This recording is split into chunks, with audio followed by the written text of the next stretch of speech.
are live. It has been quite the hassle to make this stream possible. iTunes did not want to work with me, and VTube Studio was very mad because iTunes was mad at me. But it's okay. We're here. We made it.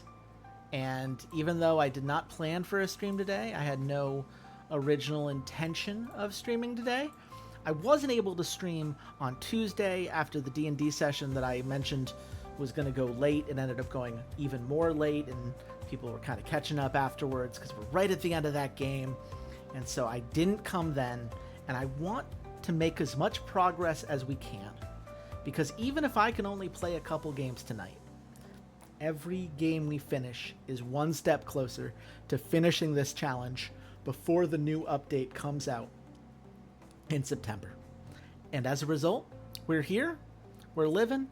I don't know if anyone's going to be here for the chat, so it's going to be a little bit of a different stream, I imagine, given the lack of heads up and the idea that it is, as of right now, 8 p.m. on a Friday. But you know what? We're here, we're living, and we're going to make it work. We are getting into... I said at the end of the last stream I was going to do a lot of the busy work on my own so that I could play around with some scheduling things, make sure everything was in the right place.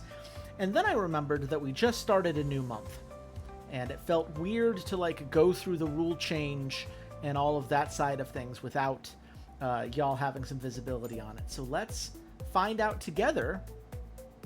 Heroes don't automatically recover per round, but when a dragon teamfight begins, each hero restores 100% of their maximum HP. Okay, so they have to go back to base to heal, which makes sense. I'm honestly pretty cool with that. I think we like to play champions that take advantage of outlasting our opponent in lane and getting that kind of initial trade going in. Though we are worse than our opponents every step of the way, so perhaps laning disadvantage makes this a little bit harsher. But we certainly have a lot of dragon fights in our current meta, a lot of objective fights in general. So I will not be surprised if this everything restoring to 100% max HP actually ends up making a huge difference. It means that any gank before one of those big objective fights is essentially an all or nothing ordeal. Either you're getting the kill and you're swinging things firmly in your favor, or you're not. And that almost kill doesn't count for anything. So, will be interesting combined with all the other things. It feels like a very natural kind of baseline meta right now as we get closer and closer to the playoffs. Like, sure, the close out the game being cheaper and shorter and not having the word keep is a change, but ultimately I find that, like, natural gold increase kind of necessary with the meta we're in because it ends at turn 70. And this recovery, it just isn't, I think, something that warps the draft process too much. At least as far as the compositions that we're going for and all the other synergies that we're going to be trying to keep in mind. So it's a good standard around which we can hopefully build our next big moves as we get closer and closer to those playoffs. And it looks like today we're going to start against Pharaoh Gaming. I don't know how to feel about them. I'm sure we're going to find out how they are better than us in a lot of different ways sooner rather than later. Maybe it's time to get some of these medals. I feel like... Jedi, hello. Also, how the hell Toy Story 5 made me care somehow? I have not seen anything about Toy Story 5. That is news to me. I guess congrats to Pixar doing a Pixar thing. I don't know. I will admit I don't know what they would have to do to bring me back, but I appreciate that they've managed to make an impact for you. Yeah, I think 20 kills over the course of the month is good. I like getting that medal. The death counts are so hard. I just feel like something has not been working great in terms of how they're scored. And one bad game and suddenly all of that kind of goes away. But it's also weird to like take a worse skill for the reflexes. You know what? Let's do this one. I think getting the training courses actually would be really big. But yeah, just out of curiosity, Jedi, what is it about the trailer that made you care about Toy Story 5? Because I can't think of what it would be that would get me over that hump, but I am curious what connected with you. As we look at our scrim partners here, Yang God 10-120, Chosen One 10-112, so certainly Yang God standing out so far. Kaiju Gaming, more mastery experience, but less attributes, which I feel like attributes are a huge part of why I'd like to get these scrims going. So yeah, let's do Yang God.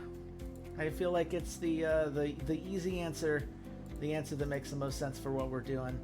And let's see if we can't get some good training experience in there. Oh, we can't get both Gillis's trained, but Tiger Boy, I've been hurt too much before by mid lane Tiger Boy. Maybe we'll get to play an ED one day. Who knows? Hashtag the dream. I'm sure Acidio, why not? The film follows the toys going up against electronics. Okay. Interesting concept. I'm not inherently mad at it.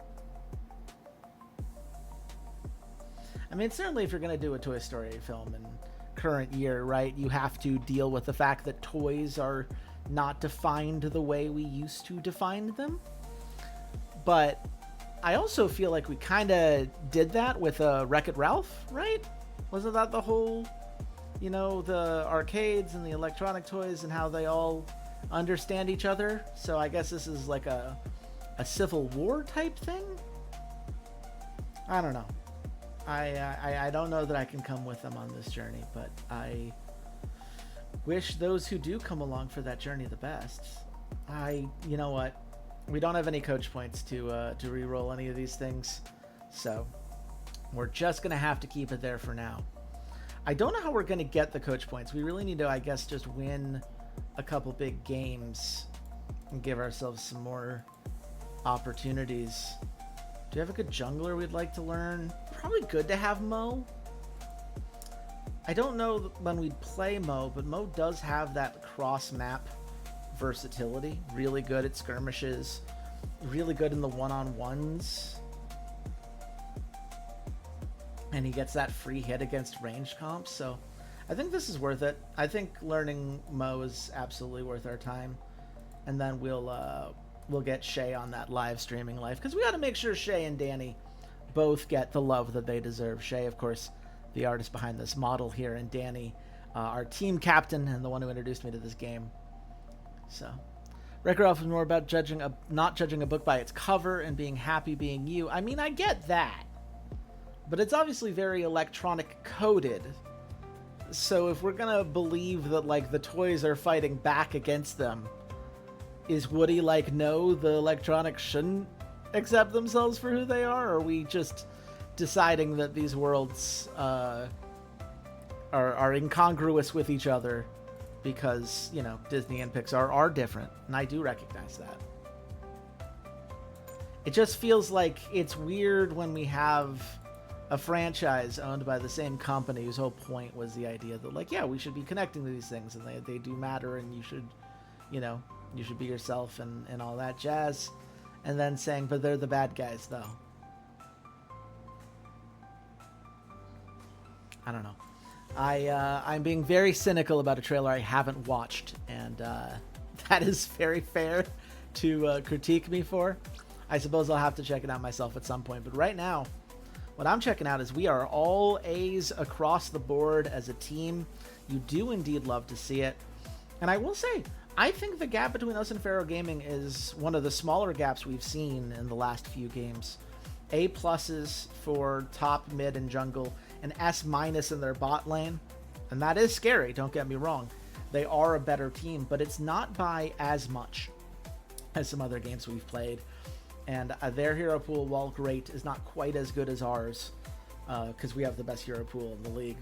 And I'm not sure that it's close. So I feel solid about this. I don't know. You have to with this game.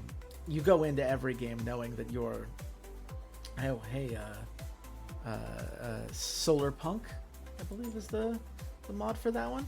They got a Cat Girl Solar Punk bot lane. Of course they're an S rank. Should have known. Okay, Pharaoh Gaming, let's see what you got. Let's look at some of these champs. Yeah, we got 2 lanes with double-digit picks. I think that's the first time we've seen that in one of these games. Let's see, what do we want to do?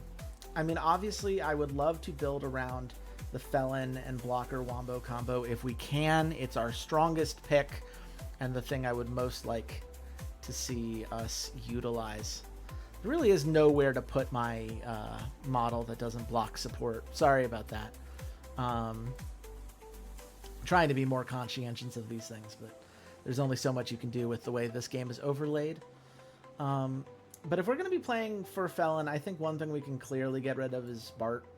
Bart's a real pain. Oh, and there's the Felon ban, so not going to get a Felon game today. That makes a lot of sense.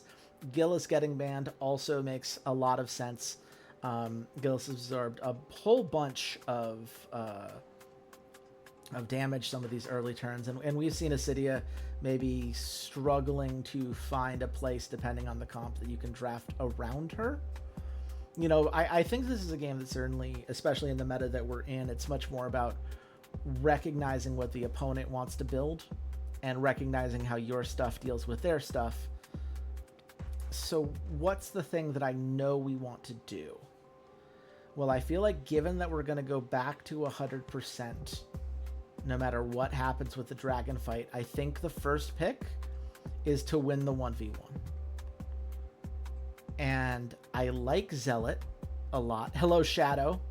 Welcome. You've just gotten here in time for us to take on Pharaoh Gaming in our first game of the day. Zealot, please and thank you. Okay, well, there's our answer. Then in that case, let's get rid of anyone that can deal with Zealot well, like Kamaitachi. No need for that. And we'll ban Hakuna as well. All seems solid to me. And they banned Bigfoot, which I'm totally cool with, which means first pick, Zealot. We got our one-on-one. And they went for Manta, which is not a great pick into Zealot. Manta, very good at one-on-ones. They're clearly going for some ganking potential. But at the same time, that only works if you can get isolated fights. And Zealot is a 3-on-1 because of the clones. You're not getting your isolated battles in those dragon fights especially. So I don't know that that's the pick I would make. Gang is a very good pick in a Zealot. That admittedly I think does well for them. Scales well, as we've seen before, building up those stacks. Dealing the AoE damage, certainly has the ability to put out a lot of damage in a short period of time. So let's make sure that we have a front line that can deal with it. I think Kid is a great pick for us. Kid does really well into someone like Gang, I've found, just because of the ability to get those Eye of Judgment procs, and just the amount of hits that you can, stats that you can steal from someone like Gang who scales works really, really nicely.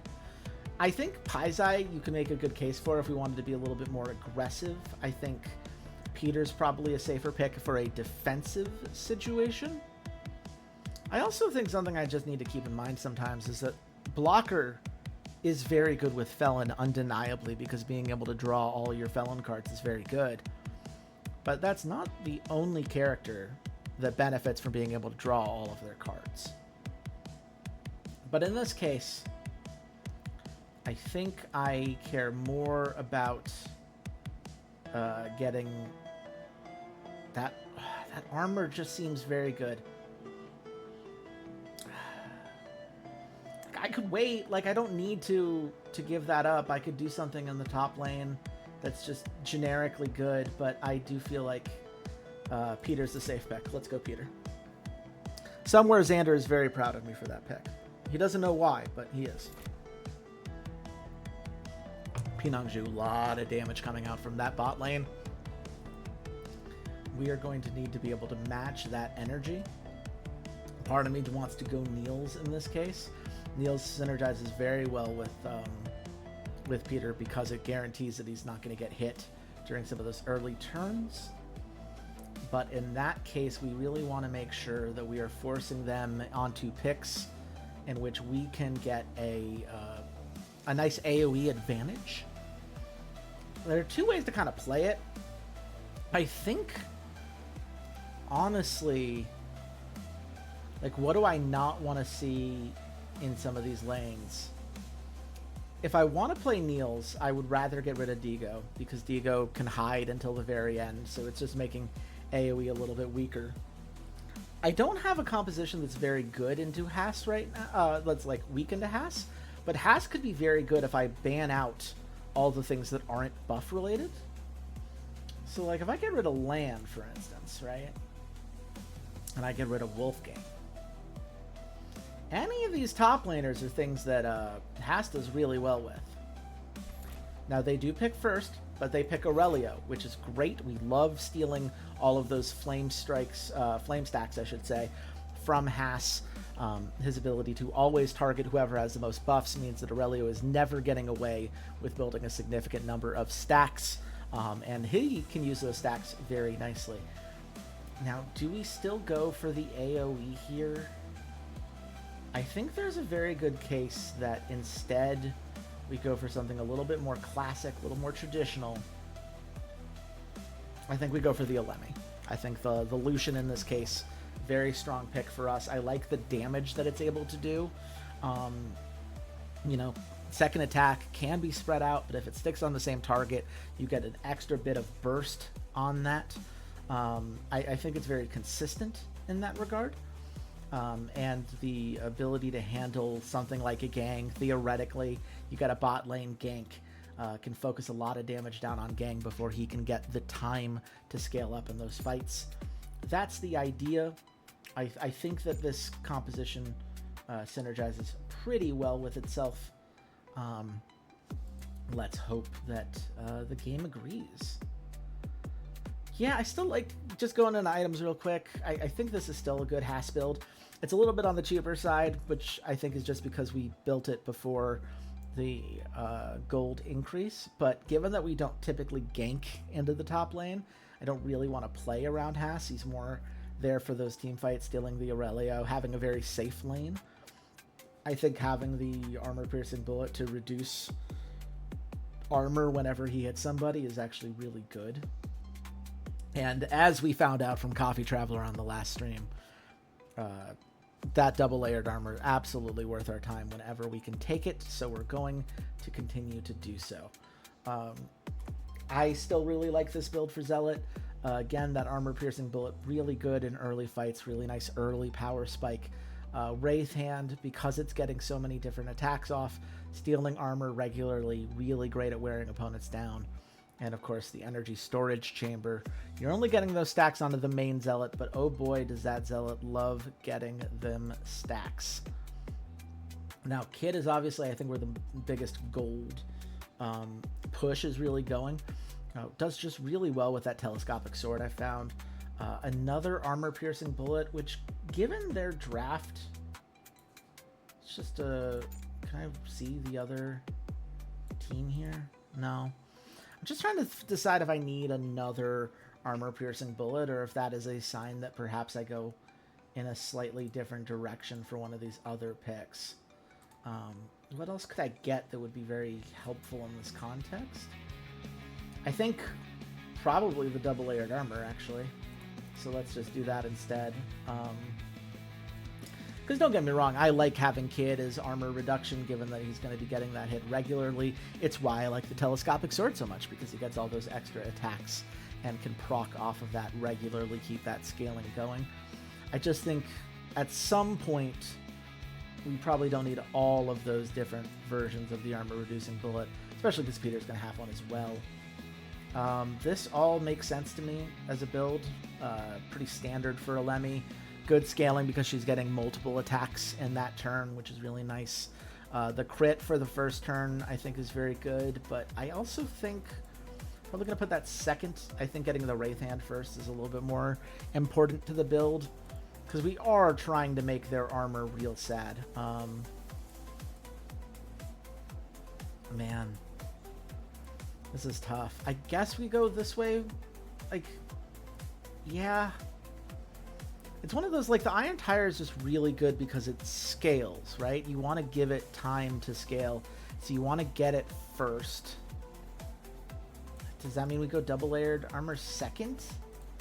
It pushes back that power spike. I feel like if Coffee Traveler were here, you'd say, I mean, yeah, this scales nicely, but this is an immediate burst, the most efficient weapon in the game. Why are you not building this item as quickly as you can? And I don't have a good answer for that. I mean, Peter has a lot of base armor already, so I think he handles that better than most. It's just that getting that permanent armor scaling, I think, is so good. And I'm willing to be a little bit weaker early in order to ensure those mid to late fights go the way that we want. Because we're not playing this for the early game. Let's be real about ourselves with that.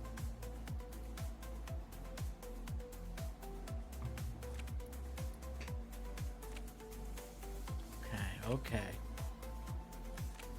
It is nice to be on blue side for the first game of the day. It does give us a little bit of agency in that regard. Let's move this down just a little bit so you can see this support's health bar. Because they are a little bit on the weaker side. Unfortunately, our bot lane just went back to base, which is the exact opposite of what I would have hoped for. But that's okay. Because what we can do, keep drawing, keep getting some synergies here. I think we're going to gank mid lane, I think is the answer.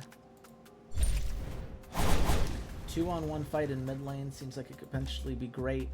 A 3-on-1 fight in mid lane. Now we're cooking.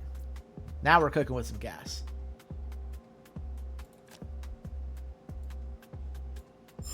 Oh, actually, back up 1 second. I forgot that I can Shadow Blade first. Get some gold. Not that he's going to get to an item spike before this fight, but, you know, it's the thought that counts. We can draw some cards just in case. Yeah. Okay, I think we're ready. I'd rather know how this fight goes before we draw more stuff, I think. Jedi, sorry, computer crash. Last thing about D23, Toy Stories is about change is good, so the idea of Vive kind of fit. Yeah, I'm sure that's ultimately where they end up, right? Is like, oh, you know, times change, but we all have this core thing in common. You know, I don't know. I feel bad about being cynical about some of the Disney Pixar stuff, because there are a lot of people who work very hard on those projects. I don't know. There's a lot of stuff in animation right now where I just find it hard to look past in a lot of ways. But yeah, I hope it's good. Look, it's better if the film is good. I think we can all agree on that. It would have been better if Gang didn't get so much, so many stacks on turn 1. I don't love Thundercloud getting 3 stacks early on either, but, you know, what are you going to do? That was always going to kind of be the case here. Now, this is where I think you see the big change between how we would play this fight in a different time versus how we play it now. If we were to be able to get some pressure here, I might consider what would be objectively a bad gank using a surprise assault, just on the off chance that we whittle Manta down, get Zealot in a better place for the fight. You know, you could argue that it would be worth it, especially because we have ways of getting Kid back to base right away. But it won't matter, because Kid's not going to get a one-on-one kill in that regard. Battling Manta 1v1 is already just not a particularly great play. But getting Conviction, which is going to deal bonus damage to Manta in this next fight, and Reactive Armor onto Zealot in order to reduce the damage by 90% the next time that they are hit. I think is going to make this a good time. Oh, this heals everybody on the map, not just participants. Okay. That's good to know. That is good to know. So there's no reason to go back, even if someone's not going to the fight before the fight takes place, because you're going to be healed to full anyway. Okay.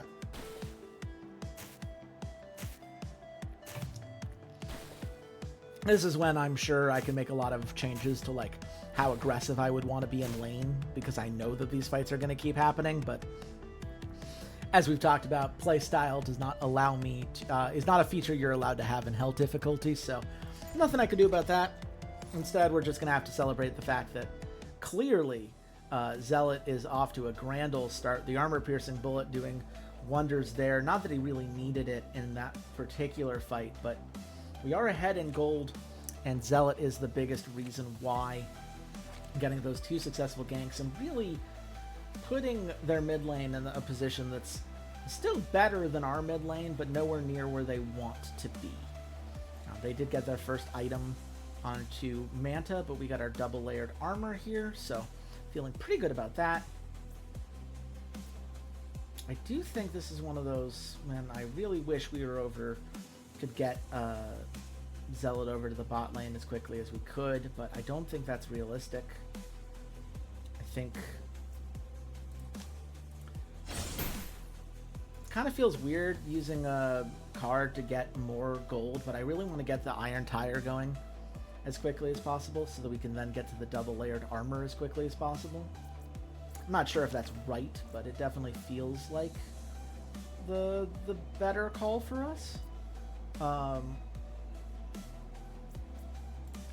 Let's see, can we get some damage on Crossfire? We sure can. It's not really gonna matter at the end of the day, because in 7 turns everyone's about to heal. We're about to get into this 3v3.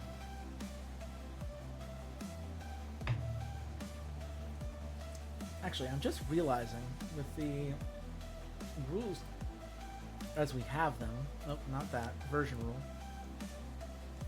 restores 100%. Does that mean even if they're dead, they're back to 100%? Does even not killing them matter? Huh.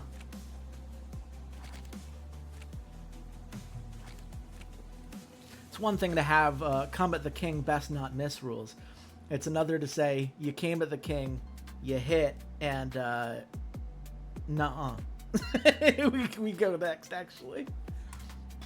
But I really like this fight. You know, Zealot obviously doesn't love going into gang, and gang is a little bit ahead, but he's not that far ahead. And Peter should absorb a lot of the early damage in this fight.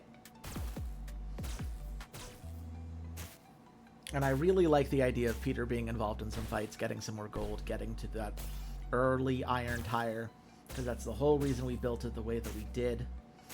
And you can see here, right, we're only now getting our first attack onto someone not named Peter, because he's able to absorb all of those first rounds of hits. Gang clearly getting quite a bit of damage underneath him, but it's certainly not nearly as much as we are putting out onto him. If we could get a Lemmy to focus on the right target, maybe stop missing Vesper, several of those. There's a kill. Pinong Zhu out of the picture. Manta not getting the attack he's looking for. He does get to come back up. I guess Manta first built Totem 7, so I mean, it will matter in this fight, because 500 HP this early in the game is still very relevant, but that is going to be a full 3-0 victory for us in that fight. I think it's safe to say could have gone in a darker direction if a Lemmy went down, but the only reason it was that close is because we missed quite a few shots along the way. So I think we were undeniably the stronger team in that particular moment. So, you know, we are indeed playing on hell difficulty. There are always going to be some challenges there, but that tells me that this comp does what we need it to do. And look at that, Zealot already has the second item, Wraith Hand. that is a problem for them. I don't think they're going to be a big fan of how that's going to work out. I think it's time to get some scaling in. Funnily enough, Cube has better stats to steal from than Aurelio does. I'd prefer to steal from Gang, and I probably will next time around, but I'm happy to get some Cube stuff right now, get some hot hands going. I have a lot of recalls that I don't need, which is a little bit unfortunate. But that's kind of the thing. When you have so many dragon fights, there's not really a reason to need people to go back because they're going to be back up to full sooner than later. I bet it would matter a lot more in a meta in which dragon fights were not nearly that common, right? Then you really need to maximize the value of your recalls. It's a huge additional thing that you need to maintain. But it's also worth noting, right? All these recall cards, they're keeps, so they're not going away. We will always have access to them if we need them, and that is certainly helpful to have. Let's see. Tactical adjustment. I'd really love to get Zealot down there, but I think we have... Ooh, how do we feel about a 3v2? I think this is worth it. I think bringing Haas down is worth it because I think he can steal the gang stacks. So let's... with 1 mana, is there anything we can do? I don't think so. I think we're shield impacting. We're getting into this fight. It's a damn shame that we don't have any way to get Zealot down a square to make that happen. But at the same time, look at the amount of shield that Peter has. He's going to be getting all of their attacks. Pianangju's almost dead. Yep. And it turns out Haas being able to steal those gang stacks really goes a long way. And there's another kill. There we go. See, we're not just felon one tricks, I swear. It's easy to be a felon one trick. It's worked out very nicely for us, but that's not my whole life, bro. I didn't need to send her back. It's going to get fully healed in a moment, but we are going to test and see what that means for the bot lane.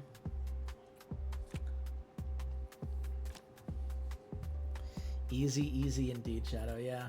Now, this next fight's a 5v5, so it'll be interesting to see how much that changes things.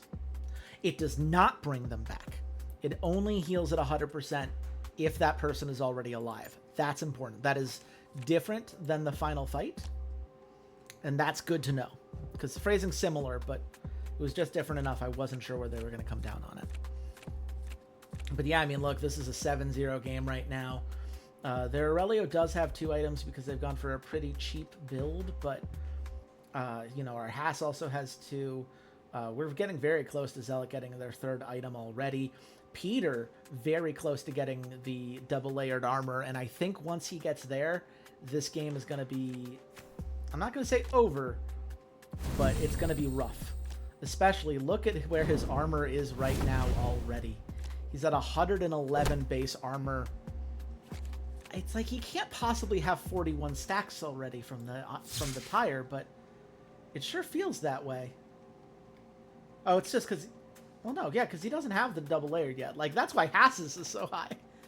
Haas has a lot of armor because he's above 50% health. I don't know. We'll see. It will be interesting. Heralds are not dragons, so theoretically no one's healing up to 100% before the next couple fights, which I'm okay with because I think that plays to our benefit rather than our detriment. Let's see what we got here.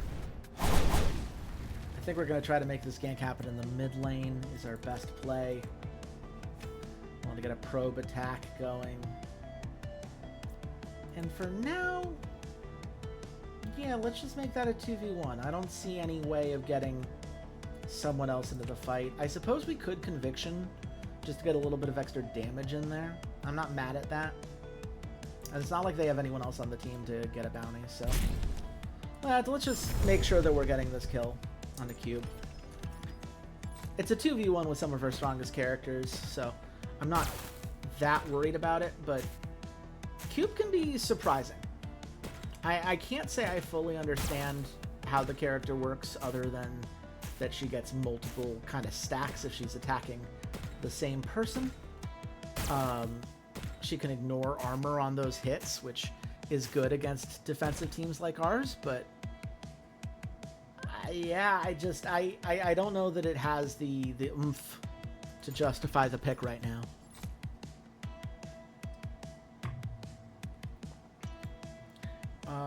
I'm gonna actually send Zealot back to base, not because I think he necessarily needs the healing, but because it's basically the same amount of distance to make the jungle path in either direction, and I'd rather have him moving closer towards the mid lane than having him work his way back down towards a losing top lane. I believe that we beat Aurelio in a 1v1 or a 2v2 situation because Haas steals those buffs and is feeling good about his life choices, but it doesn't mean we have to. We certainly take this. And they back off. That is a problem for them. That is a real problem. Especially because now we get to have some fun. Shadow Imitator. Yeah, like, I mean, Gang's attack is really nice, but I think it's the mix of health and attack that we really want, which means we're going to steal from Aurelio here. Just some really nice boost to our attack power, armor, and HP. Look at that, 6,100 HP here. Max of nearly 6,000 for Peter, who has to be at this point. Yeah, he's got his double. That is 197 base armor. 138 base armor for Kid. 148 for Haas. This is silly. This is just silly. And I am here for it. Are they also losing those stats? No, Shadow Imitator does not lose stats. It just allows you to gain a as a bonus. If they allowed you to steal, Haas would be the most broken character in the game, and it would be an insta-ban. He still is incredibly strong because his whole thing is about stealing buffs, and there are a lot of characters with the ability to buff themselves or who benefit from being buffed. But no, unfortunately, it does not steal in this context. It just kind of borrows for himself. Thus, Imitator as the card flavor there. I don't know that we're going to win in 5 rounds, but we can try. We might.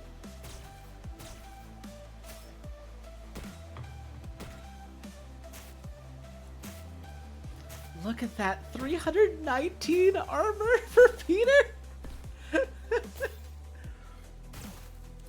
Oh man, well he only now he dropped all the way down to 200 armor because poor guy got his taunt stacks removed. I just don't know what you're supposed to do on this enemy team to break through our damage. You'd need to stack up a bunch of Aurelio stuff, but you're never going to because Kid's just going to steal it. Or Haas will steal it, and then Kid will punish it. There's a kill. I don't think we're going to get it all here. I don't think our comp has a lot of damage. You could argue in this situation, like, here's where something like Niels might be better than a Lemmy, but I think a lot of those earlier fights went a lot better with a Lemmy than they would have with Niels. Niels can put out some crazy AoE damage, but we didn't have any way to prevent him from stunning himself in between rounds, so I think there was always going to be a ceiling on it. Now, if we could... Yes! Okay! I didn't know if we were going to get to kill Gang in time, but I'm very glad we did. Big kill. And yeah, you could just look at these gold totals. We are 5,000 gold ahead right now.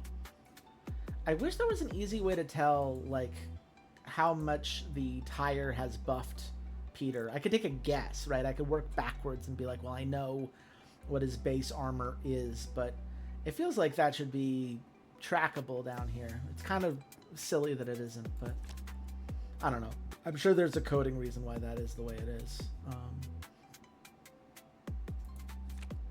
I'm not even going to bother sending him back. He'll go back if he needs to.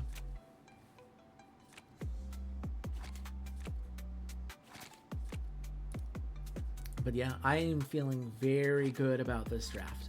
I think that last stream we had, Coffee Traveler, the man who went undefeated in a hell difficulty challenge, really helped me kind of start asking the right questions again. I think I'd gotten out of practice, if you will. I'd started coasting because I didn't need to try. I just needed to take Felon Blocker every game and it would be fine. And it's nice to be back in the right mindset for it. I do feel like this is just a full-on draft gap. We knew exactly what they wanted to do, and we made sure they were going to have a bad time for daring to try it. Yeah, we'll just steal more from Aurelio, or borrow more, excuse me. Hot Hands. It's not like I need the scaling now, but like it can't hurt. Can't hurt. I don't know, like what would Shadow Blade have done in this context, right? We're all gonna heal back to 100% before this is done. We are gonna have one more fight, I think, before this game ends. But like if I'm them, right? Sure, I got 24 stacks onto Gang, and that attack power is a lot, but Gang, okay, he did just get to Meteorite Fragments, so that's big. I don't know that Aurelio will.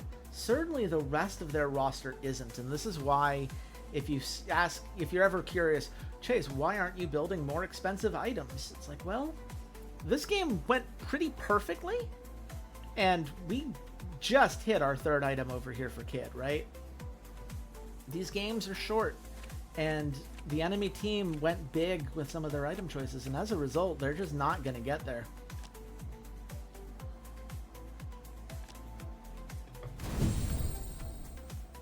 Oh, great, they got Protagonist. More buffs for Hastasteel at the start of the next fight. Let's see, do we have our final fight? Yeah, close out the game. If we could draw it on our next 2 cards, that'd be pretty cool. But even if we don't, we have enough plan Bs. I think we can guarantee to draw it. There we go. So, we're getting close to... We've got literally 1 turn left. So let's just get everyone back. So we're at full strength. We can Hyper Protection. And we can Conviction. I think Gang's the guy I would love to kill most. And then let's try to close out the game. Again, I don't know that this is going to work, but I think we do win the 5v5. Oh my god, we killed Gang. We killed Pinangju in 1 hit. Okay, cool.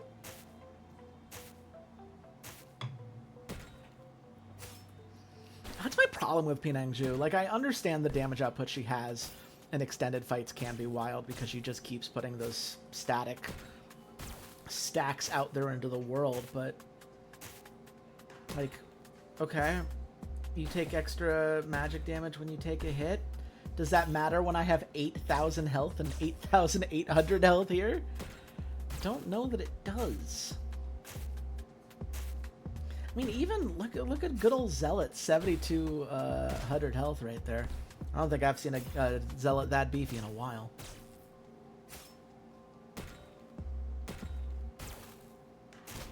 Okay, that's 3 down. I don't know if we have the damage for this, but we're close. Okay, so they get Zealot. That's probably gonna make sure that we don't have the damage to win this. But, oh! or, counter argument from Haas. Maybe we have an 80% crit rate and a massive crit damage rate, and he's gonna one-shot the Gang to win. Cool. GG. Yeah. Who needs a final fight? It means we get to win on round 69. Nice. Nice. And Peter gets MVP. I mean, this has been... If we go to my, like, before streaming day challenges, before Felon had even been introduced to the game, Peter was my bread and butter. I think Peter is arguably the strongest support in the game. I think it's between him and Blocker for sure. Blocker, just the utility of being able to draw all of your cards for whichever character you pick is huge. But man, Peter, the ability to control the auto battler phase is just huge, right? every single one of those fights, Rothy was absorbing an insane amount of damage. Just an absolutely obscene amount of damage from the opponent. And it just meant that they never were able to break through. They were never able to be a significant threat to a lot of the fellow members of our team. And we got to put out a lot of damage on the back end as a result.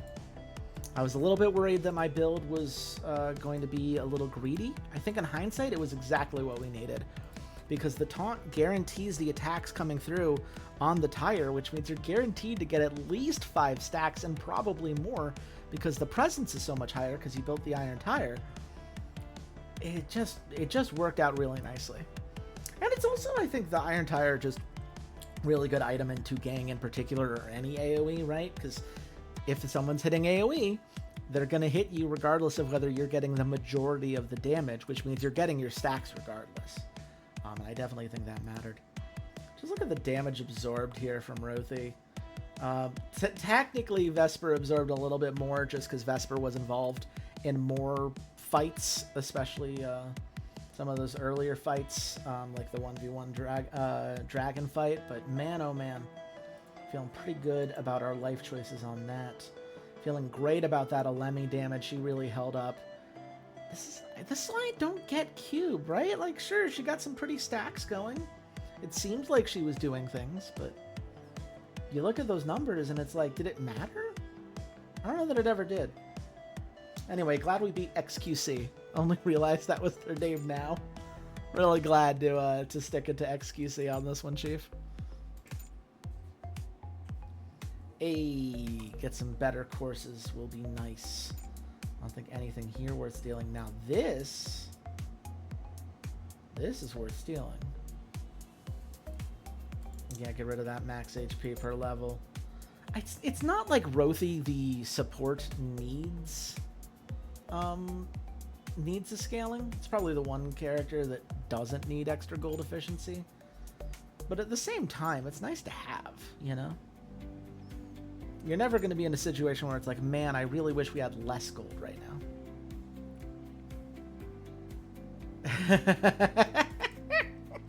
Okay, that's mean. I didn't, usually we get the blowout notice for a quote like this to even appear, but, no, in this case, it was acceptable. Y'all did an acceptable job.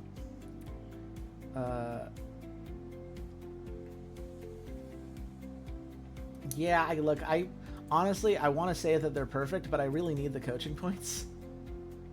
I really need the coaching points. Like, I can't stress enough how badly I need coaching points.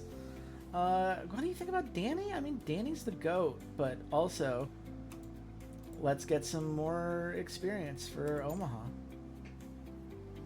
I will say that's something that, like, I wish the game was a little bit better about when it came to giving answers. I understand, like, what they're trying to do there, and I think gamifying interviews in general is always going to be tough. But, like, it feels so often like it's a great opportunity to role play, you know? Like, get into the mind of your coach and the way that you want to portray that character. But then your answers are kind of chosen for you because there are just some resources you need more than others. I don't know. I don't know that there's any easy way around that, and so I'm not dropping that as a harsh critique. It's just something that I've certainly felt. Also, guaranteed playoff spot because we have won 6 games in a row, ladies and gentlemen, and everyone else in between. You do love to see it. It is not the hugest gap between us and the rest of the league. It is kind of funny that we've qualified, but Yang God hasn't, despite having played the same number of games and having the same record. I imagine that's strength of schedule or the fact that the computer prioritizes the player team. I have to imagine. I don't want to lose 3 more games. I would love to be the #1 seed, but I think it is a good sign. New human at 6-4. There's a little bit of a cushion there to at least be top of our group. Oh man, the swag of this man. The absolute swag. Yeah, that's a star if ever I've seen one. Well, hey, we got 3 of the top 5. I'm happy to take it. And you know what? Good on Panda King. That is a team with a losing record fighting their way into the playoffs. If that bot laner can get them there, I'm not going to be a hater, that's for sure. Oh, hey, we lost scrims. What are the odds? Really mixing it up over here. But hey, okay, that's huge. Interference field increasing blockers max HP is huge. Increasing based on blockers max HP. A lot of good upgrades coming through here. This is one of those, like, looking at our list here, I don't think I can afford to spend any more coach points because I need to make sure that we can get some of these other bonuses, but man, do I wish I could. Man, do I wish I could. Because some of these courses are just, they're okay. We're going to switch Danny and, actually, you know what? Let's get some top lane farming skills here. I think Alice deserves some love. Get some synergy here between Rothy and Danny. That seems like a good play.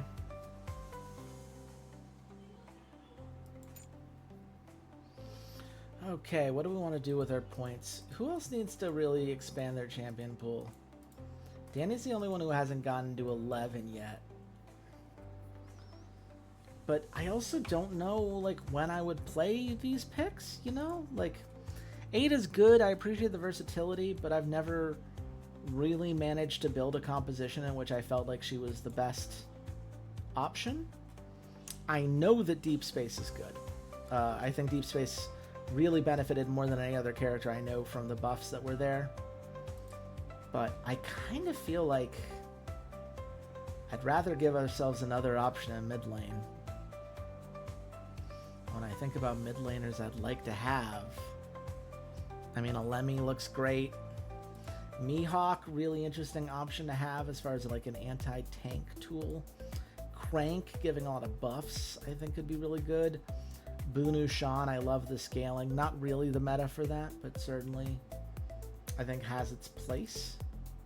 Justice mid, hard carried Xander's run. But I think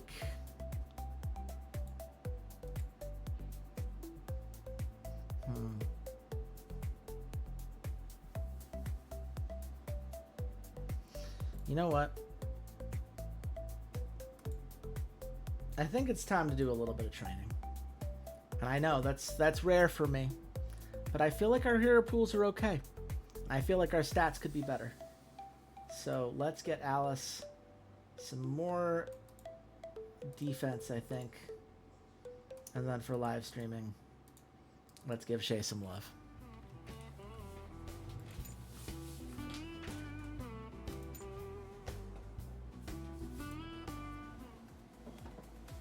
Okay, we are going up against Locomotive here.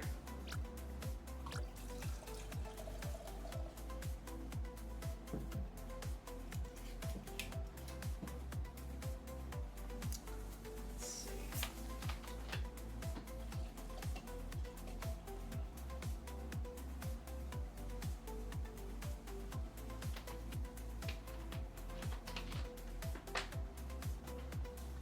Just getting myself a drink here real quick. We have not increased any of our players, but Locomotive sure want us to know that they are S's almost across the board. An A- in bot lane, which I think is better case scenario for us, just because our bot lane is so much about what we play around.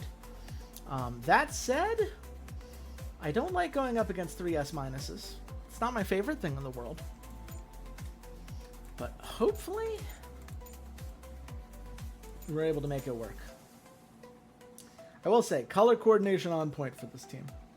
Not with their logo or anything, but with each other. Largely on point.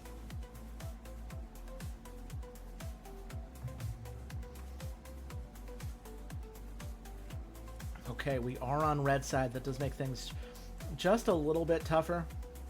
The Bigfoot ban has come through. Again, while we don't need Felon and Blocker, I do think that is the goal whenever we play a game like this. I'm going to get rid of Wukong here. Wukong has been such a pain in terms of ganking and isolating a lot of our guys. And Mo, I think, for the exact same reason. I'm tired of the top-down ganking potential that we have seen. And they banned Gillis, who I almost banned, and Bart, which is, I mean, in my opinion, pretty best-case scenario. I'm feeling pretty good about our life choices at this point. I think we're going to just go to Lady Deadfire, because it's a lot of magic damage. I don't think we're going to use it. Hakuna comes down. Blocker Felon comes through.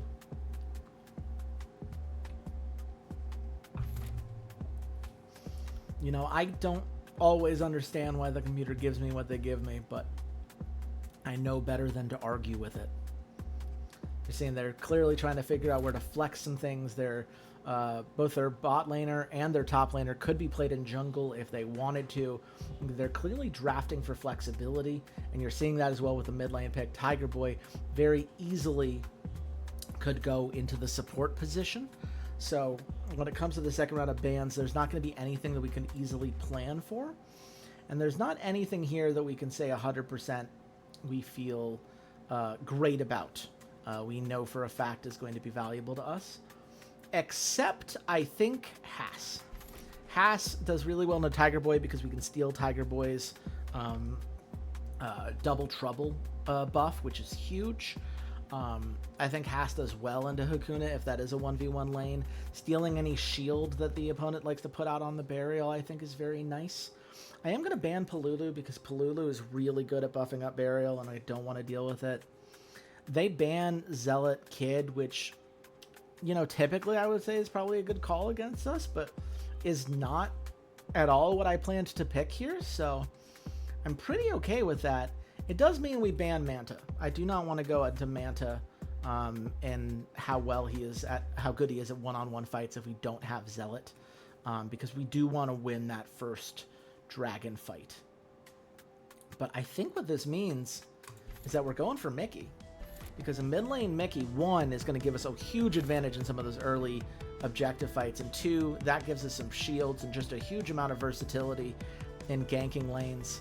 And here we see they go Gang and Crank with Burial here. So it is, I would say, a pretty high damage composition. Clearly the goal is to use Crank. His cards, like the Spectral Weapon, used to buff up whoever they would like. Now, Haas loves that because we can use the Shadow Imitator to steal whoever's been buffed up by Crank. That buff will go away for them, but it will not for Haas, which is fantastic. But it does put us in a little bit of a predicament as far as junglers go, because I don't think there are a lot of great frontline options. Like, we could go Reinhardt. I'm not mad at Reinhardt, but it's not exactly what I'm looking for. I think the answer is Aurelio. I think the goal is for these fights to go a little bit long. Like Burial into Aurelio, I like that 1v1. I like her versatility on the map, and while she's very bad into Haas, alongside Haas, huge amount of potential as the game drags on and she gets those flame stacks, gets herself to a really nice spot. I think, let's see, is there anything I would change for Mickey here? No, that is definitely the right call for first item for Mickey. I do think we probably don't need the increased presence with this comp, so I'm going to go in a slightly different direction. Get the, actually, you know what, let's do Energy Storage Chamber. Actually, well, yeah, Energy Storage Chamber. I think that's a good last item.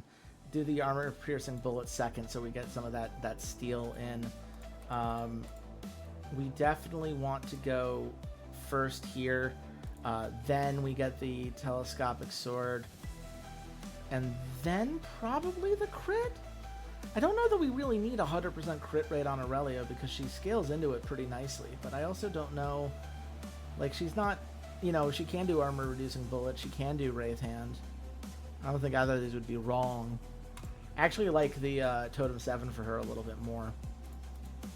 That resurrection in a fight. Yeah, Felon. It's a little bit of a greedy build, but I think the Wraith Hand does so well with her because of her ability to get all those early fights. The being able to guarantee a crit on all those early attacks is great, and then Vessel of Doom I think is necessary as a late game damage tool. And yeah, I'm going to keep doing Iron Tire before double layered armor. I think that worked out well for us, so I'm not going to break what isn't broken.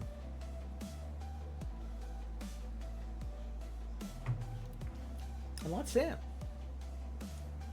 I am optimistic given how the last game went. Given we're on a 6-game win streak, I feel like this is a game that gets easier as we get to the playoffs because our players have had enough time to train and narrow the gap against the best the league has to offer. Will that be true this time around? Time will tell.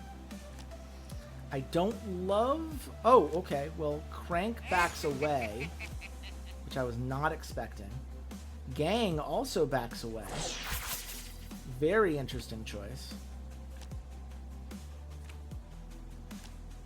They're clearly going for some scaling here.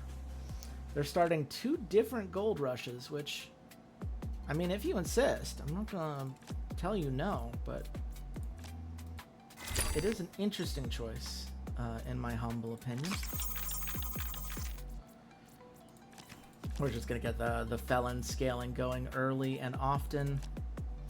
We're also going to get some Inferno marching going here. Basically pays for itself thanks to the ability here. Had we hit with Tiger Boy, we actually would have made some money on it, so that would be nice. Assault mode will at least get to hit the burial, which I feel good about. And hey, some more scaling for Felon. And I feel pretty good about that. That's 3 hot hands on the Felon, which means whenever we're drawing her cards in the future, we're only focusing on the things we really want to get. And yeah, this first dragon, there's not really anything they can do. And there's not really anything they can do on the second dragon either, because Mickey's still going to be there. It's going to be a 4v3. I don't really think that's the game they want to play. I could be wrong. I've been wrong before. Now, this is an interesting one. I think in an ideal world,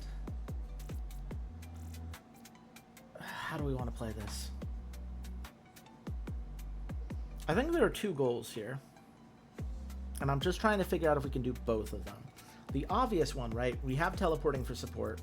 We can bring Haas down. This is a 3v1 onto Tiger Boy, which I think is absolutely 100% worth it, especially if we play Chick Running, because Chick Running is going to give a shield to all of our nearby allies. Shields block stuns, which is Tiger Boy's only real move against us, which is a real delight. And actually, I don't... Yeah, I mean, look, it's not like we're saving anything by going for Prepare for Action versus Teleporting for Support, because Teleporting for Support is 0 mana anyway. The problem is that that's 9 mana.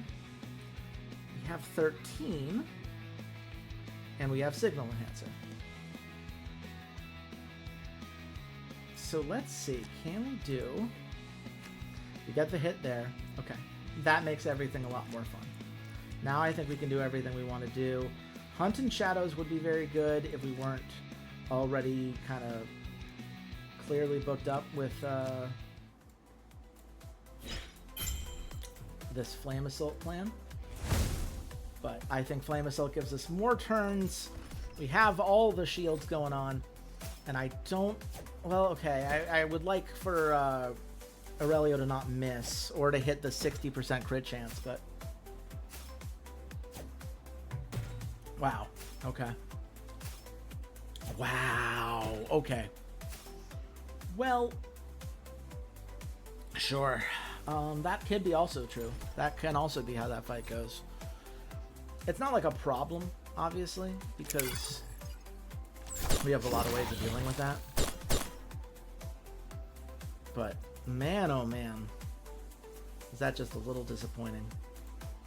Aurelio missed twice, and on the 2 attacks that she hit, she failed to crit, despite having a higher crit chance than non-crit chance. Which is not my favorite, not my favorite. But look, at the end of the day, that's 2 different double-layered armors going, 3 different double-layered armors going. We are going to be very beefy heading into these next fights. Just got to get Blocker onto that tire, like, and we're going to be in a really nice spot. Did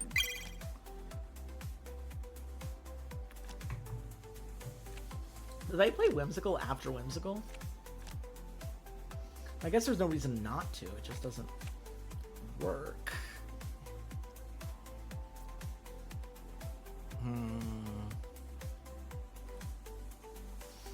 So this actually is the counter argument for teleporting for support doesn't matter, because if we had it, we could send it bot lane. We've got a nice kind of setup here.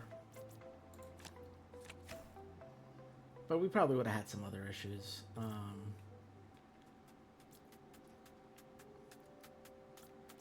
Let's hot hands and pass, I think.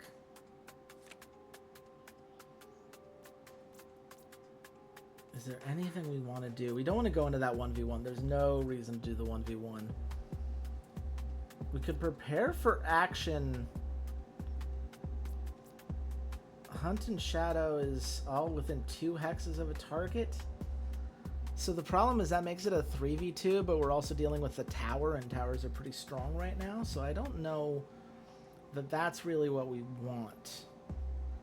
But if Tiger Boy can push off of that, I'd be feeling great.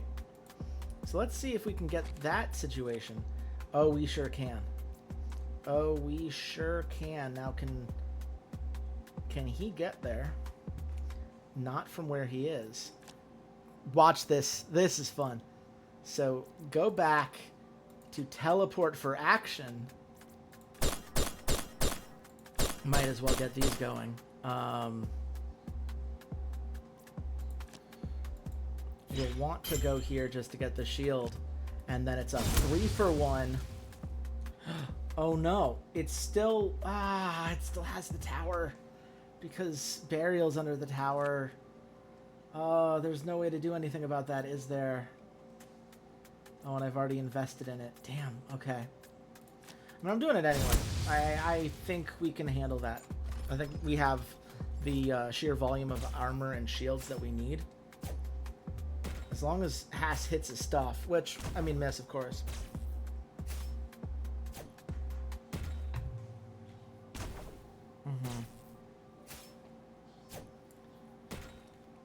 Why do I have a feeling this is about to go very poorly?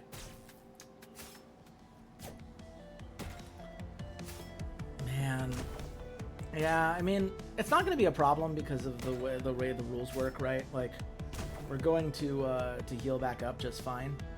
But even if that turret hadn't been there, that wasn't really the fight we wanted.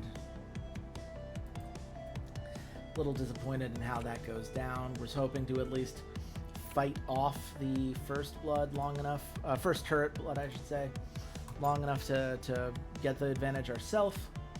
But that's okay. We get the free dragon. They're not going to fight the 4v3, and that has value in and of itself. The amount of pressure they're putting in on this this Tiger Boy here. He has a 40% increase to his farming efficiency. They're clearly trying to have Tiger Boy hard carry, and I just don't know if the Tiger Boy is the one I'd want to be hard carrying in this situation.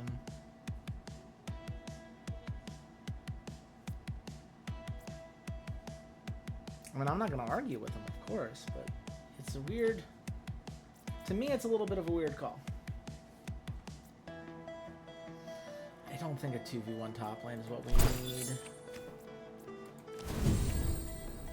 But...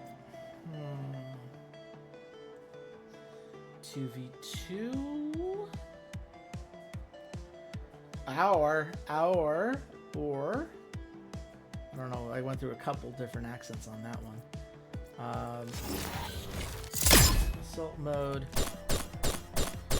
Yes! First blood, getting the field kill. Really, really nice. I think what we can do, we can make this a 3v2 down in this lane.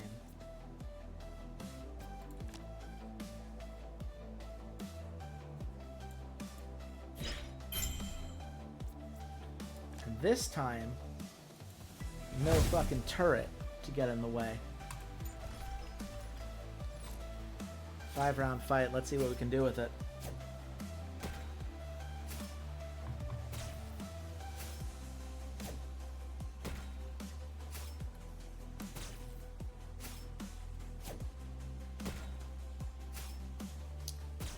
Yeah, it's just not as much kill pressure as I would like, even when Aurelio's at an 80% crit chance here. Just because we're spreading out the damage a lot more than I would appreciate, but certainly a much better fight, much cleaner fight. None of our characters got too much of a hit, while Tiger Boy will have to back. And every moment that he's going back to base is a moment where he's not hard farming. It does probably mean we lose this top tower, but there's a very good chance we take the inner bot tower, which I think is more valuable by a significant margin.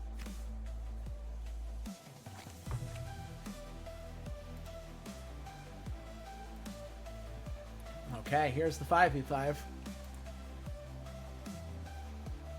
I will be curious to see. We are currently down in gold, even after everything we've done. But I think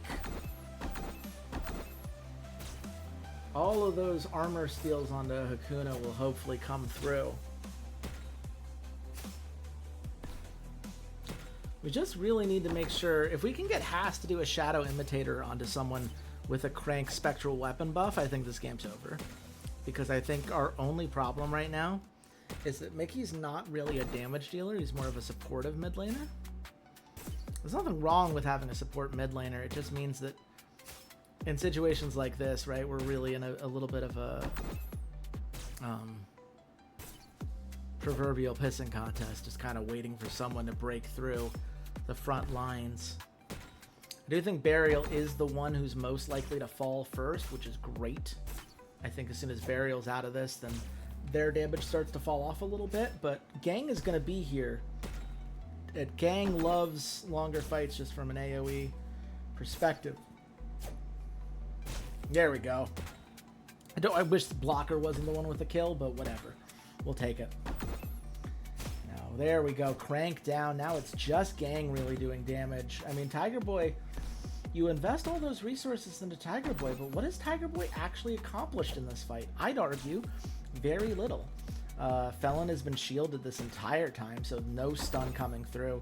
You've gotten 3 stuns over the course of the fight, but it hasn't done nearly as much as you would hope. And now Tiger Boy's dead. Now, Gang is going to kill blocker. That proverbial damage just can't really, not much you can do about it. Haas, I think, might go down. Yep, there it is. Gang does have quite a lot of attack power right now, and I think that that's going to continue to be a problem. We don't have the burst to be able to keep Gang out of the picture, but we sure do have the ability to outlast, and Felon will wear you down in time. Just really nice fight for Felon. Hopefully going to be enough to get the crit pill item for her. And once we have the crit pill, yeah, there it is. We got a lot of second items actually on the board here. Aurelio currently leading the pack, very close to getting a 3rd item. The crit pill is going to be a massive difference here. Wraithen, I will say on Hakuna, very good build. I think the computer's got a much better build path in this game than the last game's computer did. But yeah, that was a huge gold swing. And Felon, we've done damage onto their Nexus.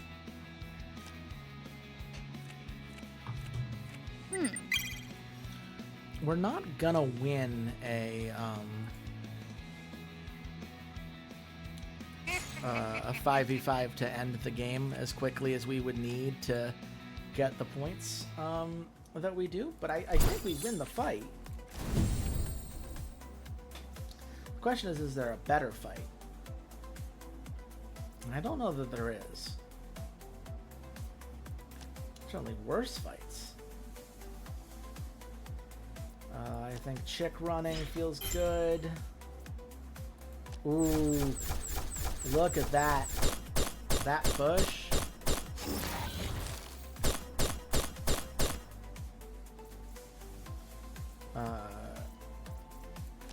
Interference shield.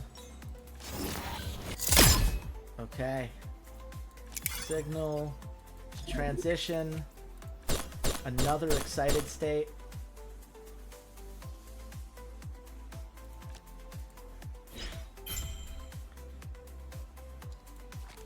I don't know that they have the ability to deal with this push.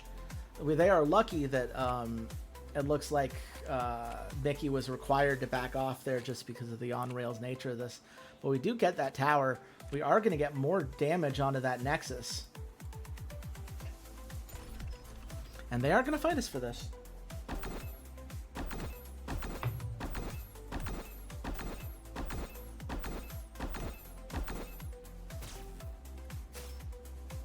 But Felon is already at 10 stacks.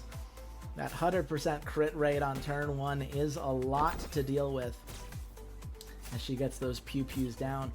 And I think the biggest key, right, you look at Hakuna, lower armor than his base level before any items come through, just from the sheer amount of hits that she was able to put down with that Wraith Hand item. Wraith Hand, so good onto Felon. Really, really good. Because even if Wraith Hand itself doesn't have a lot of damage, every single one of those free attacks dealing the armor reduction just makes everyone else have a much better time. And now, you see why Haas is so good in a Tiger Boy. Stealing that double trouble, Haas is going around stunning the rest of the enemy team. He missed on Burial there, unfortunately, and Burial has a shield, so it wouldn't have mattered anyway. But all those points you put into Tiger Boy's farming, excuse me. What did it get you? It's a weird pick if your strategy is to funnel resources into mid lane. Like, why not put Crank mid or you know, I know I banned Lady Deadfire for kind of this exact reason, but surely there's an assassin or somebody out there. You would think.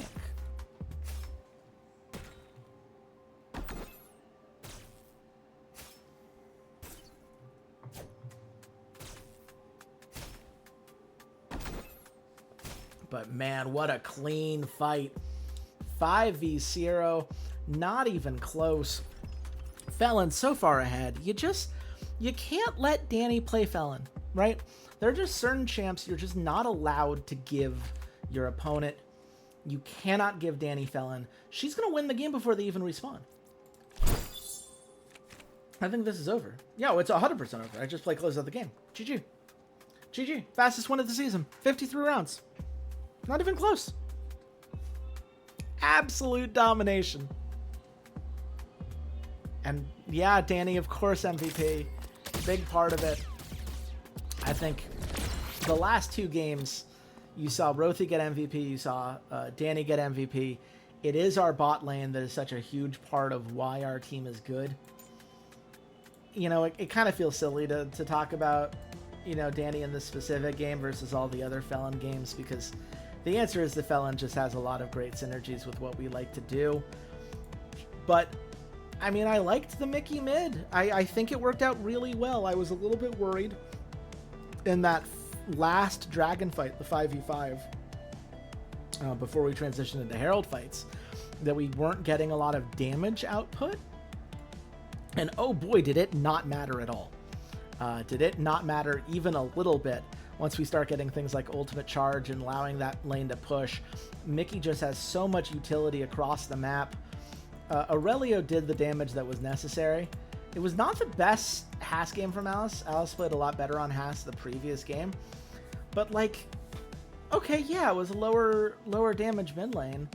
But look at what Felon is doing, right? That's all you need to do is just keep Felon engaged, keep Felon fed. The fact that we hit level 10 on her energy level before turn 53, like, that's insane. It was on turn 50. Because that fight, we had 3 rounds before we were able to play the end of the game card. By round 50, she had 10 stacks of energy level. And that is 100% just because we had people like Mickey giving her shields regularly. And we were able to get her into fights regularly. And we had Blocker giving her a lot of field buffs regularly.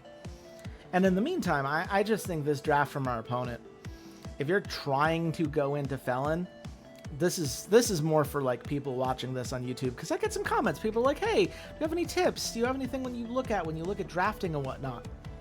Here's a great example, right? If your win condition is your mid lane, pick somebody who can carry the game for you, right? Tiger Boy has some great utility. Tiger Boy gets some stuns out there, tries to control the fight. But one, you shouldn't pick a champion like Tiger Boy once Haas is already out there, because Haas will steal one of the best cards that you have, the ability to give double trouble so that you're getting multiple stuns off in a fight and really keeping your opponent pinned down. That's a huge part of why you pick Tiger Boy, and it's just not available to you if Haas is on the field. But even more than that, right? All of those cards spent on farming efficiency, getting as much gold as they could onto Tiger Boy. And Tiger Boy, up until the end there, was leading the game in gold. And it just didn't matter, because Tiger Boy's not a champion that does a ton of damage. Burial is a champion that does damage. Gang does a lot of damage. Crank, as a support, nearly did as much damage as the mid laner, who was getting all of the resources. And look at the comparison in gold, right? If you look at damage per gold, the efficiency on Crank so much higher. And look, was Crank the right pick? No, because Haas steals those buffs too, so putting Crank mid lane wouldn't have been a great pick in this specific draft, but it would have made more sense for their playstyle. If the goal is to have your mid lane carry, make sure you're picking picks on which your mid lane can carry. The best case scenario for Tiger Boy in most drafts is utility, is building opportunities for other people to take advantage of. That's why we picked Mickey, and their damage number is not that far apart. So just make sure you understand these things when you're really thinking about your draft and what it is you're trying to build as a cohesive unit. I think that's a huge part of it. Let's see, we did not get enough 9.0 rankings there to get the 5 spot. I'm a little bit bummed by that, but we did get the medal. Still got plenty of time to get some more. Oh, there we go. Now it kicked through. Okay, great. Okay, we're in a good spot. We're in a good spot. Getting team efficiency. Yeah, for top lane. Because let's face it, Alice, you're not going to be the one with the most gold. I like you a lot, Alice, but you're a top laner. Your utility comes in elsewhere. Let's see, the harass rate can probably... No, I actually don't like either of these that much. Crit rate, I don't know. I'd be curious, people in the comments, when you're watching the YouTube VODs, if you've had any legitimate success with crit rate builds outside of bot lane. Like, I think if you're playing the kind of bot lane champs that are constantly feeding off of crit, like a Felon, like a Baji, right, then I could see that being useful, but it does definitely feel like one of those marks that I don't know what you could do if you're the developer, right? Make it too much higher and it's crazy strong. Make it too much lower, you know, where it stands, it just doesn't feel like it's doing enough. But I'd be curious if people disagree with me on that. It's very possible that some of you have had some much better experiences with it. No Yang God game this week, which is very helpful for us. Chosen one. Getting 2 losses in 1 week. You hate to see it. But also, I'm not going to pretend to be surprised. It does feel like we're in the home stretch. They're only 1 game out compared to Locomotive and Codename 7, but it looks like perhaps the tiebreaker is not going in their way, because it looks like each of them only need 1 win to secure the spot. Yangod not playing this week. We'll probably see 2 games from them the next week. And there you go, Danny, MVP of the week. It's almost like you shouldn't give her Felon. But also, shout out to Alice. MVP, best top laner of the week with a 7.7 score. It's one of the reasons you can't trust Reddit, or in the case of this game, Hoopoo for everything, right? Top laners can struggle to stand out sometimes, but look at that 45 round damage. Look at that KDA compared to all the other top laners. And that bot lane. Oh man, that bot lane. Continuing to put in some work. I do find it very interesting that Aurelio not getting the same amount of love despite having a much higher score on average. Now this is fascinating. We're playing a 3-6 Panda King as our second to last game of the season. Excuse me? Are they secretly very good and we just... Yeah, I guess these players look great. But it has not worked out that way for them in the season, and it goes to show the RNG that comes from this very tough to pin down. It looks like Chosen Ones are the best bang for our buck. 124 and 7 attributes. I would love to see how they, what the maths is behind this, right? Because I have to imagine there is some, right? They're clearly trying to build this out with some sort of objective in mind, but I can't for the life of me work my way backwards to figure out why is Chosen One giving us more attributes than anybody else? That I why do I feel like that screen just had something in the top corner? I think it was just talking about Champion XP. I don't know. We'll see. You know what? Danny, you got Shea Bomb stuff. There we go. This seems good.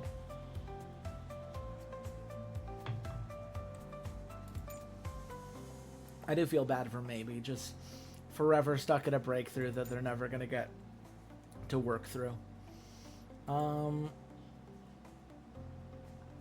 Man. I kind of feel like the best thing we can do, unless we have any heroes we really want to teach.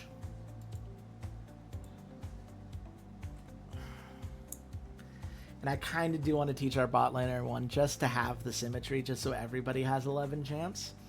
Because the OCD part of me feels like it should all be even.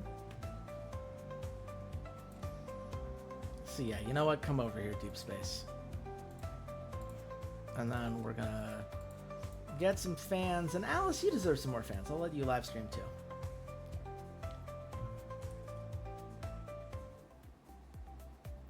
Nice. Master level for Deep Space I think is great. Huge stream success for Shay. I mean, come on. How could you not love Shay's streams? Actually, I don't know when the last time Shay's been able to stream. I know that he was doing some art stuff for a little bit there. I will shout it out when I have something that I know I can shout out for y'all. But man, oh man. Let's see. Panda King, yeah. They may be 3-6, but they've got 2 S minuses, jungle and bot lane. Again, I'd always prefer for the strength to be in the bot lane, but what are you gonna do? I was only gonna play a couple games, but we've got some momentum behind us right now. So I think I'm gonna play at least one more. And then we'll only be one game away from playoffs. Playoffs! Jim Mora living in my head rent-free for my entire life. Nothing to be done about that, I think. But I think there's a good chance I'm going to stream a little bit tomorrow, so maybe leaving myself with a warm-up game before the playoffs is a good call. So I think this will probably be last game of the night. I think that's probably a good call. Let's take out the Panda Kings and potentially lock in our top seed. Would love to have a no-pressure last game of the season if we can make it happen. We do know Valor V8, not only is his drip on point, but he was the MVP of the week just 2 weeks ago, so we know what they're capable of. But I don't think it changes where I want to put the bans. I'm going to get Wukong down first because I just don't want to deal with that. Yep, Felon's gone. Yeah, that would be the way I would handle things as well. I'll get rid of Gillis. I don't want to first pick it. And I do feel like she's at a point where just from the sheer amount of damage you can put out, it can be a bit of a problem. God, that jungle, so many picks that are all top tier. Which is funny because their bot lane have better stats, but their champion pools are... Well, I mean, that champion pool is pretty good. It's more the support whose champion pool is pretty limited. I mean, as Shadow knows, first pick Zealot feels good in this kind of situation. Wins a lot of 1v1s. Which means let's ban Hakuna. One of the few people that it doesn't have a clear shot. They go for Bigfoot. Vesper gets Zealot. Now, Marissi Baji is fascinating. Really interesting series of picks there. Baji obviously playing for the crit, playing for a lot of single target damage. Really expressing how much they want to put us on the back foot in that lane and just hard scale. I'll be honest, given that the game only goes to round 70, I found Baji to be really underwhelming the last time I tried to use him, so I am not afraid of that pick at all. But Marissi is interesting. I have never had great success with Marissi, but I know Coffee Traveler and a couple other people that have commented this chat from time to time very much have, so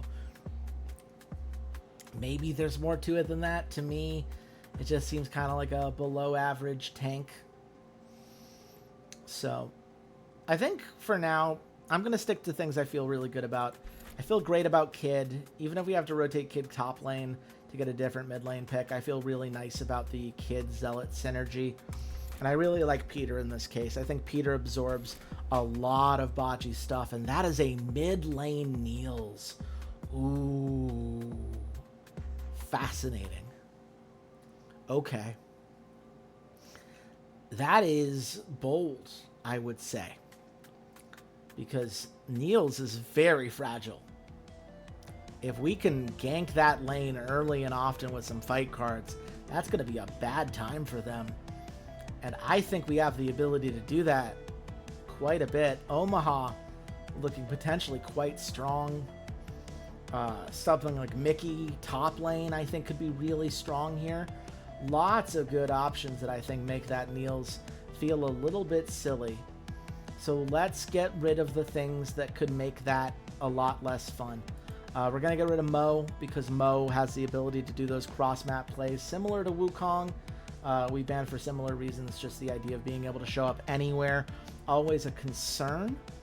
You know, if Marissi wasn't in there, I'd consider banning Lan, but I don't think Marissi... Like, Marissi could rotate, but they can't rotate Niels out because Baji's there, and Baji can't go anywhere else. So, they're locked. This is not nearly as flexible as they think it is. And so I'm going to get rid of Palulu, because Palulu has the shields, and I think theoretically they're trying to put Niels in a position where... I know, they're just going for just as much burst damage as they can, which is fascinating to me. I think the best thing we could do is keep him on the back foot early and often. So I think this is a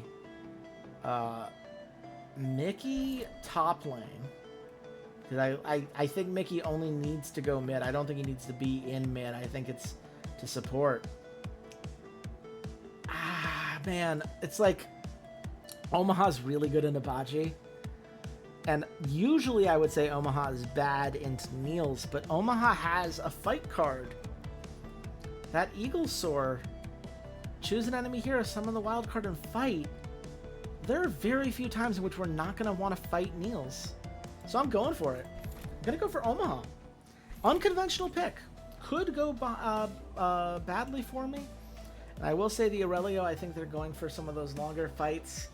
That's kind of the backup plan, if you will, but they are really counting on Marissi to absorb a lot of that early game pressure. I think this game entirely comes down to how well can we keep Niels down, because we are really going to have to stop Niels early and often if we're going to make that work. Yeah, I think this is the build for top lane. Armor Piercing Bullet can feel a little unfortunate in this spot, just because you want to scale up a little bit more, I imagine, but at the end of the day, I'd rather have this cheap consistency and then get to the telescopic sword, because this is a utility. This is absorbing damage and then getting to the point where the rest of the damage can be done. Zealot I don't think needs a change. Kid I don't think needs a change. Now, this is an interesting one.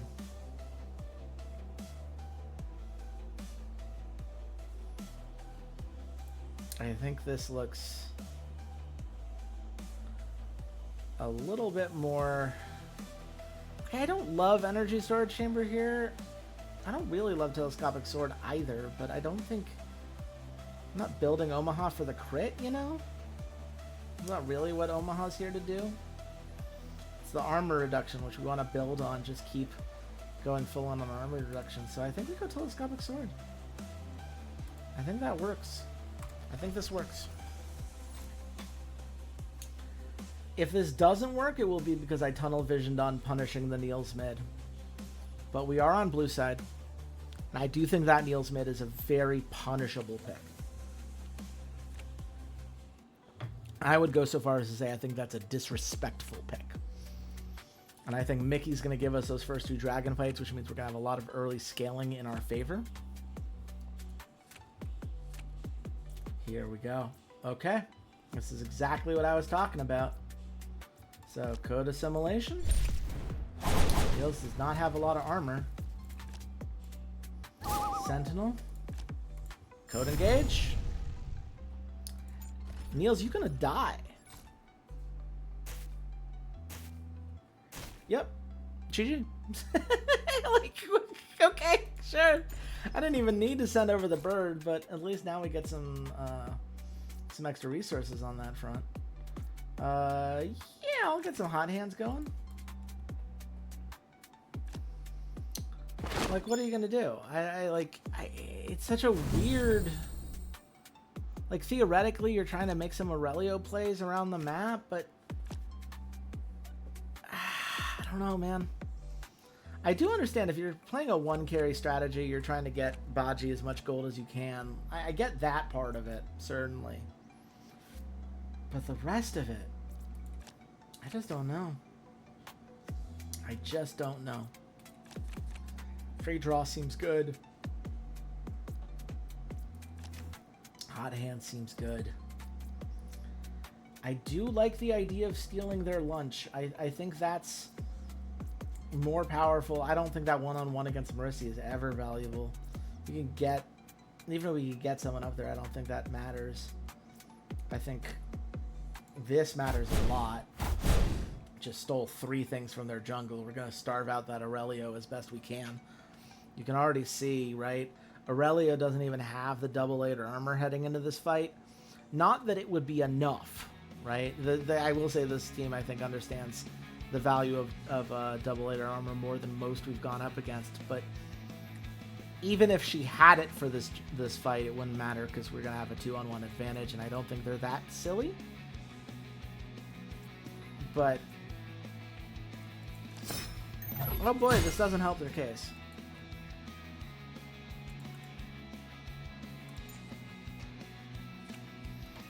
Like, there's just nothing for Aurelio to do. The farms are gone. Aurelio can't get the gold that she needs. She's gonna steal from us. Okay, that is the answer. I didn't realize I had the Flame Assault in the hand. That's what you kind of need to do, but.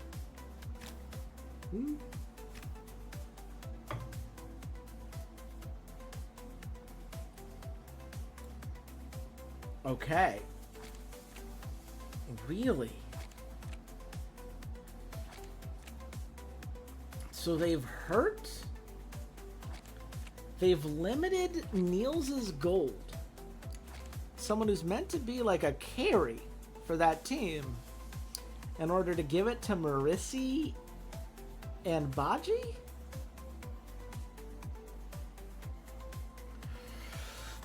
I gotta be honest, I don't see it.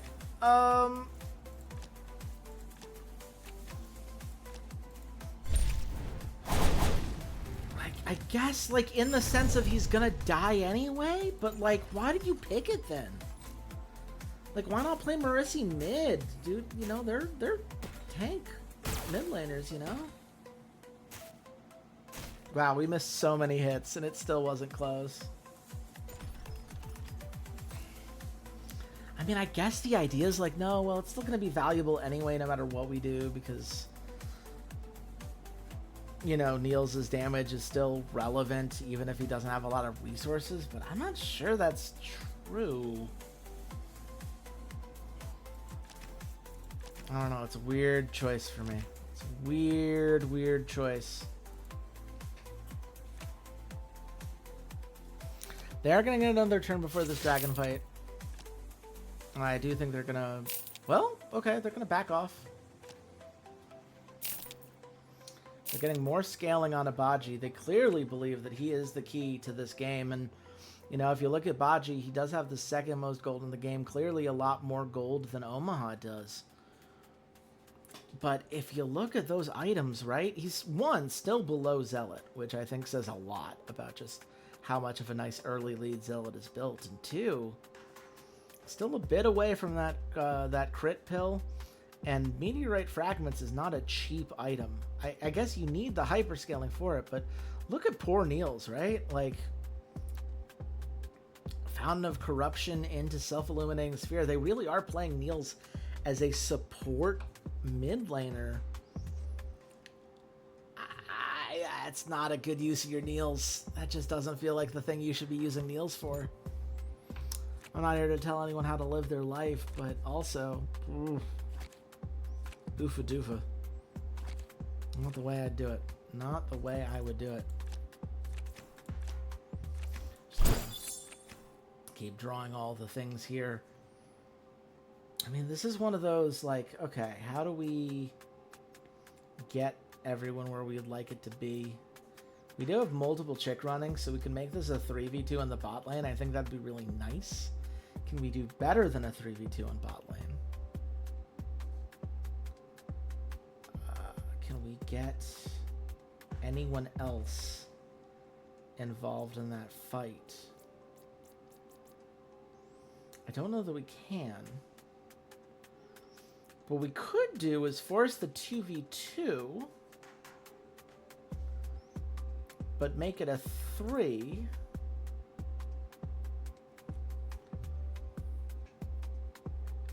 Okay. Let me see if chick running can do this.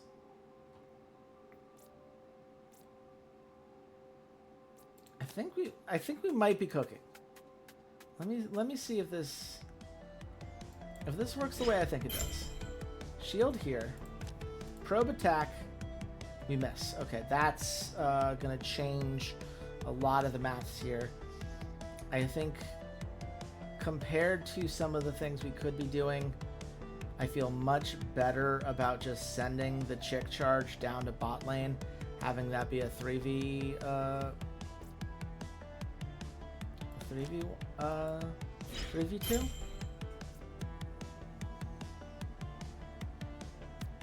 Let's see, this is 5 rounds. This is 4 rounds. Would I rather have 4 rounds than the hyper protection? I think I'd rather have the 5 rounds. So let's do it. 5-round fight. This is a 3v2. They're gonna have to attack into Peter a whole bunch. Baji getting an early boost just because we got the pamphlet coming in from Pinangju. Not really, I think, the build you want for Pinangju. Like, her whole strength as a support is the amount of damage she can put out. I guess the idea is that damage is very utility focused. Oh man, I really, if we can't. Wow. Wow, they're both getting away on... Oh my god. That's so frustrating. Oh, both of them should be dead. Oh, both of them should be dead. Oh my god.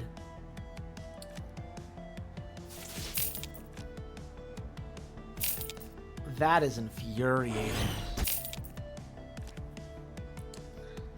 I mean, look, we're still ahead. I don't think it's a problem, but, like, that should have been 2 kills. That should have been 2 kills. We did... I mean, just for misses alone, we could have easily gotten the 2 kills, but... Oof. And now they got the gold from killing the tower.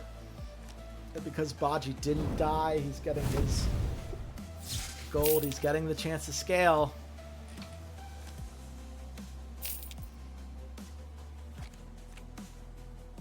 Ah, man. If something goes wrong with this game, if things really start to fall apart, that's the play everyone's going to point to. That's the play where it very clearly could have gone one way and then went to the other. I do like, this is going to kind of waste their bound here. I don't love that Aurelio has a 120% chance to crit. We're really going to have to take her down sooner rather than later. Is she benefiting from... Yeah, she's got the double layered armor, so we got to get through that quickly, I think, if we're going to win this fight.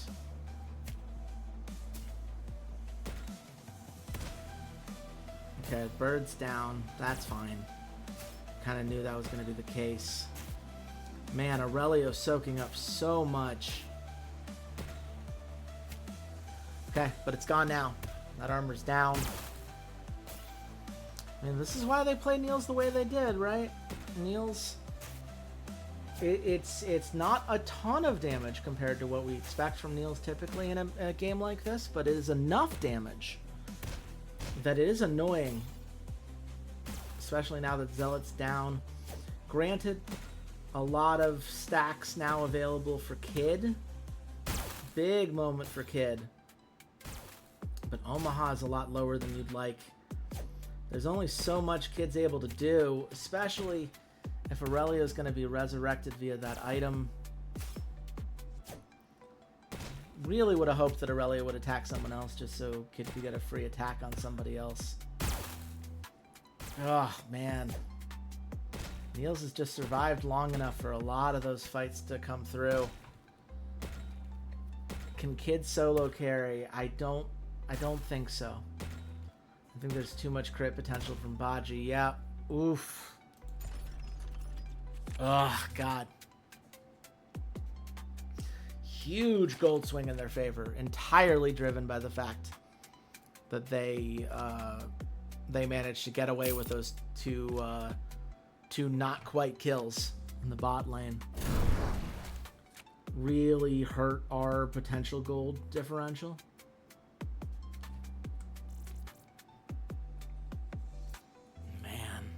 Man, oh man, oh man. That stings. I'm not gonna lie, that stings.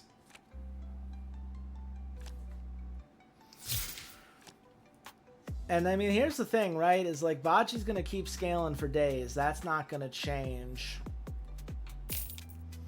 I think the idea, right, is that some of these Omaha fights were gonna keep people down longer than they seem to have so far. Omaha maybe not the right idea in hindsight. Hindsight, of course, 2020, but still. I do think there's an argument here. You teleport for support. Can we make this a 3v2 in some way? I don't... Well, yeah, we can make a 3v2 in the bot lane. That certainly can happen. And I kind of feel like it has to.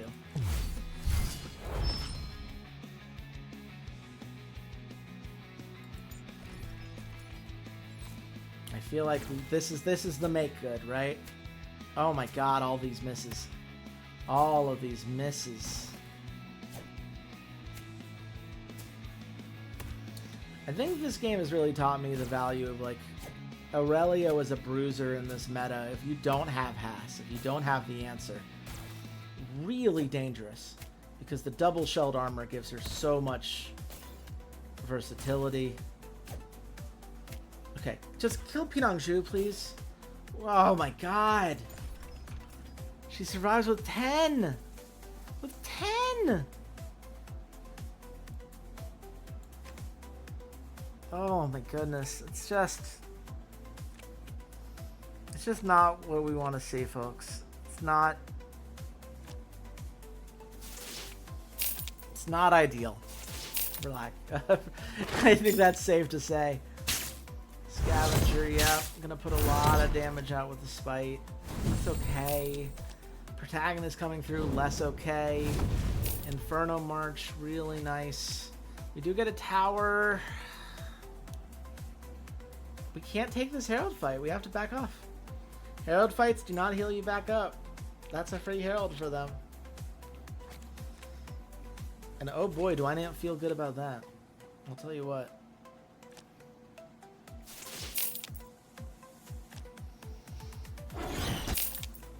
I think the problem is Omaha has the utility on the fight card, and I think I maybe lasered in a little bit on that.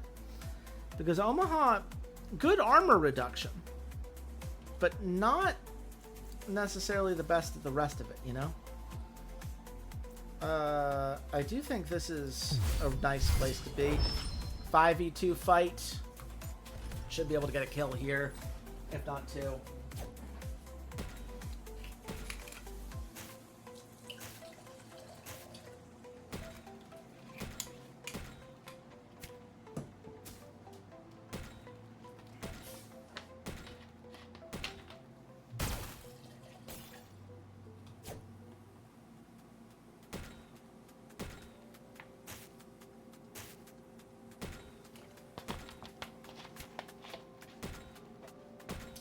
Well, and you're seeing here, right, with this meta, when you can get past the double layered armor, you're able to start doing some pretty silly damage. Marissi is going to go down. We should have no problem killing Niels by this point. Unless we just miss every attack, which, to be fair, we're trying. We're really trying to miss every single attack that we can. We got the 2 kills. Zealot gets away with their life, thank goodness, because, woo. Had we lost Zealot there, I think this game's just over. I'm also just going to recall here. I know you're already at base, but... Actually, you know what? We're going to recall Mickey, too. We just need to get everybody back up at full strength. We have to win this next fight. I don't think we can afford to fall further and further behind with the scaling that we have. That fight was huge at getting Zealot the item he needs. Mickey now has the telescopic sword, which is huge. I really wish Omaha was going to have the item that we need.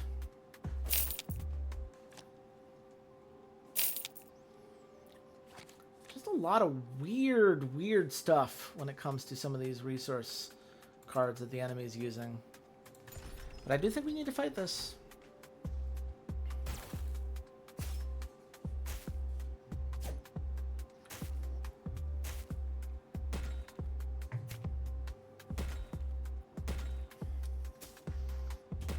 And I think the problem is simply this double shell armor is very, very good.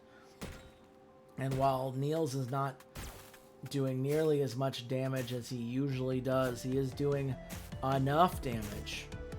Those couple turns really do add up. For anyone on our team that doesn't have the double shell armor, it is a huge problem. Especially if Baji's getting those crits onto Zealot.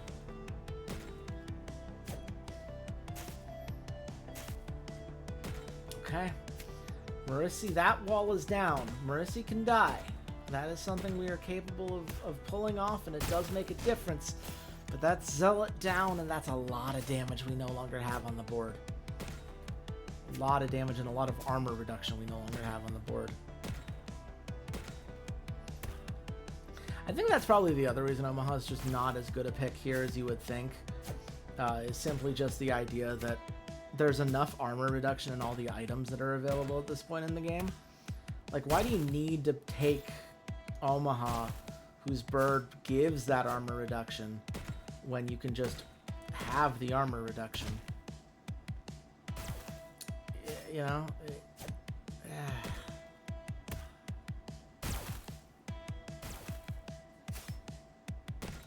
I really, this was a game built on fear. Thinking back to all those Wukong games and those Mo games, the times at which our opponent just simply got the better of us through these utility fights, and just thinking to myself, wouldn't it be great if we were the ones who had that?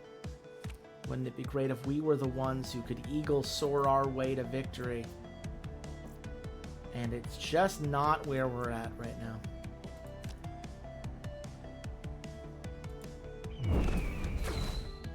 And I do think we can win the 5v2. This, I believe, is a very winnable fight. I just don't know that it matters anymore. Because I just don't think when we go into the final fight and they're all back at full health and they all have the double layered armor, I just don't think we have the damage. And I don't think armor reduction matters when they're building double layered armor at that rate.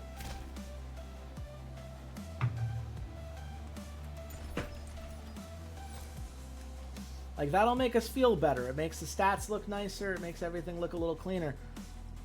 But perhaps more importantly, okay, hold on.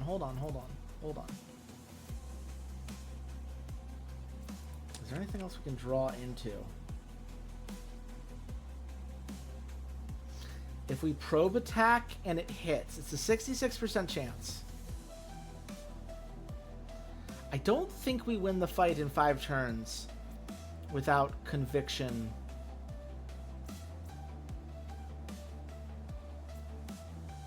Oh, that's such a risk. 66 is just not high enough for me to feel good about it.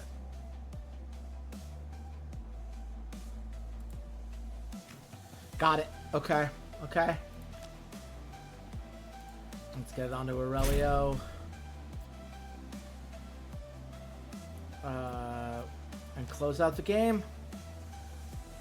Actually, hold on one second. We can quick recall Peter to be at full health. No reason not to. It's a 5v3. It is a 5v3.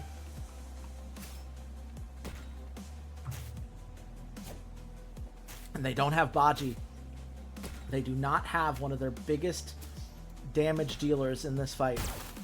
It is just a matter of, can we do enough damage to their tanks in a short enough period of time? It is a big ask. Double shield armor makes that very difficult. I don't know if it's possible.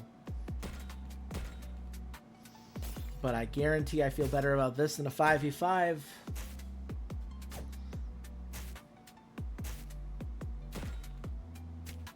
Okay, Aurelio's just a champ now. Aurelio's killable. It's going to come down to Marissi being killable. I don't think 2 rounds is going to do it. I don't think that's going to be enough. Especially with a couple of those misses. Aurelio, I think, will go down, which will be good. Her code 7 does make this a little bit annoying. Yeah, okay.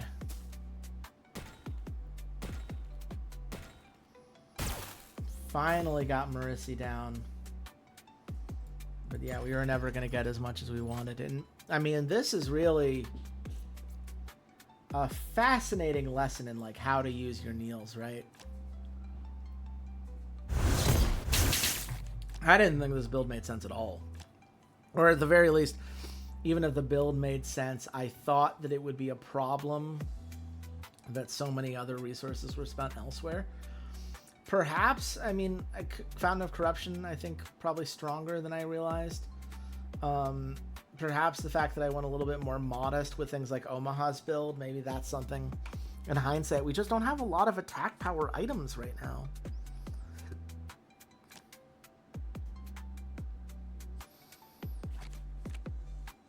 They're going to have the ability to set the pace for the rest of this game. We don't have the ability to force any other fights. We have brought this down to relatively even and gold. On paper, this looks like a very even fight.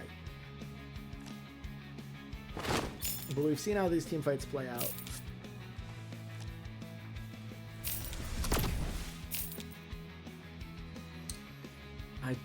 I don't feel good about it. I don't feel good about it. But it's not over. We could get really lucky on some of our hit chances, on the presence to get the right targets. The good news is that Niels is only getting attacks off every other turn. The bad news is that these fights go long. And this is why maybe I should have prioritized Niels higher, right? Like maybe... I don't think Zealot was a bad first pick, but maybe instead of Peter, you know, maybe instead of Kid, it's Peter Niels, and we don't run into this problem. I'd never seen the computer use this, right? This is new, I think, as far as our league experience goes. This kind of mid lane Niels, but a support, and those early kills just did not matter. Didn't matter even a little bit. And you look at Marissa here and the amount of damage he's going to be able to soak up. There's just no way through this front line. Mickey. Yeah. Look, you don't have to yell at me in the comments, okay? I get it. This is a tunnel vision on stopping that Niels. And it turns out you can't stop Niels that way. Not when everything else is built the way that it is. And I love Kid, and I love seeing 2200 attack. I don't think he can 1v4. Certainly not Penang Zhu getting so many stacks on there. Yeah, GG. Whew, whew. Okay. That's a tough loss. That's a tough loss.